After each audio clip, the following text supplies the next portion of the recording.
लेह में स्टेटहुड की मांग को लेकर भड़की हिंसा की आंच अब कारगिल तक पहुंच गई है। कारगिल डेमोक्रेटिक अलायंस ने लेह हिंसा के विरोध और अपनी 4 सूत्री मांगों को लेकर आज पूरे कारगिल में बंद का आह्वान किया।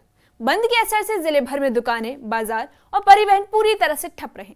प्रशासन ने एहतियातन बीएनएस की धारा 163 लागू कर दी है और सीआरपीएफ, आईटीबीपी की अतिरिक्त टुकड़ियां तैनात कर दी गई हैं।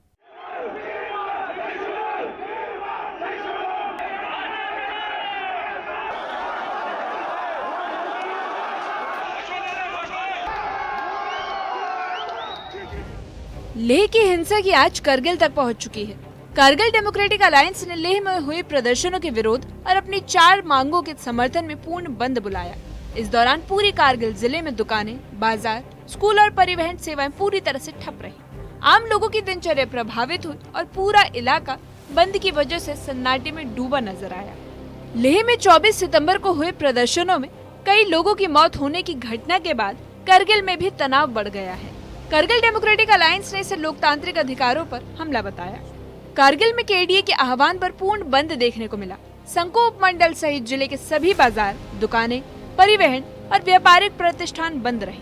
वहीं सामाजिक कार्यकर्ता सज्जाद कारगिली और पूर्व कार्यकारी सदस्य आगा सैयद अब्बास रजवी ने लोगों से शांतिपूर्ण बंद का पालन करने और हिंसा से बचने की अपील की है।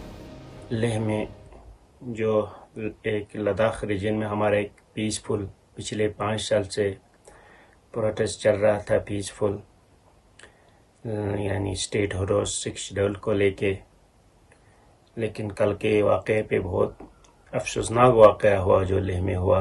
अनफॉर्चुनेट था तो ये एक पीसफुल प्रोटेस्ट था। इस पे जो है मैं ज़ाती तौर जो वाक़या हुआ कल का, जिसमें कुछ लोगों की फौत भी हुई, कुछ ज़ख्मी भी हुए, मैं अपनी तरफ से उन तमाम को जो है जोटिया थे उनको शोक व्यक्त करता हूँ। और हमारा प्रोटेस्ट पीसफुल प्रोटेस्ट होनी चाहिए और था भी, लिहाजा हमें कोशिश करनी चाहिए कि हर वक्त जो है हमारा डिमांड जो है पीसफुली हिंदुस्तान के संविधान के अंदर रह के करने की कोशिश ज़रूर करनी चाहिए। जैसा कि आप सबको मालूम है कि कल जो वाक़यात, अफसोसनाक वाक़यात पेश आए, जो तशद्दुद हुआ लेह के अंदर और जिसमें तकरीबन 5 के करीब जानों का ज़िया हुआ और उसके साथ साथ तकरीबन 80 के करीब बताया जा रहा है कि लोग ज़ख्मी हुए, बहुत सारे लोग कुछ क्रिटिकल भी हैं। तो ये हम सब के लिए एक तशवीशनाक बात है और एक अफसोसनाक बात है। लद्दाख के लोग कभी भी वायलेंस के सपोर्ट या हामी नहीं रहे हैं और न ही हमारी तरजीहात रही हैं। हमारा कल्चर हमेशा से एक अमन के साथ, पीस के साथ अपनी बातों को सामने रखना और अपने डिफरेंसेस का, इख्तलाफ का इजहार करना रहा है। मैं अपने तमाम लोगों से अपील करता हूँ कि वो अमन और भाईचारगी के फ़िज़ा को हमवार रखें।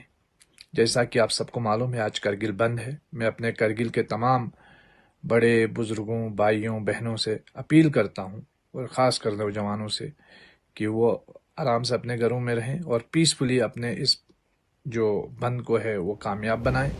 कारगिल में बंद के बीच प्रशासन ने सख्ती बढ़ा दी है।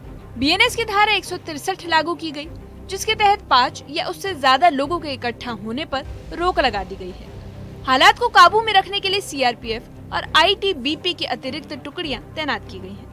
पुलिस और प्रशासनिक अधिकारी लगातार हालात पर नजर बनाए हुए हैं। कारगिल का बंद लद्दाख की उस लंबी लड़ाई का हिस्सा है जो स्टेटहुड और 6ठी अनुसूची में शामिल होने की मांग को लेकर जारी है। लेह में हुई हिंसा ने हालात को और तनावपूर्ण बना दिया है, लेकिन कारगिल डेमोक्रेटिक अलायंस ने लोगों से शांति बनाए रखने की अपील की है। Bureau report, news 18। कारगिल का आज का बंद लद्दाख की उस लंबी लड़ाई का हिस्सा है जो स्टेटहुड और 6ठी अनुसूची में शामिल होने की मांग को लेकर जारी है।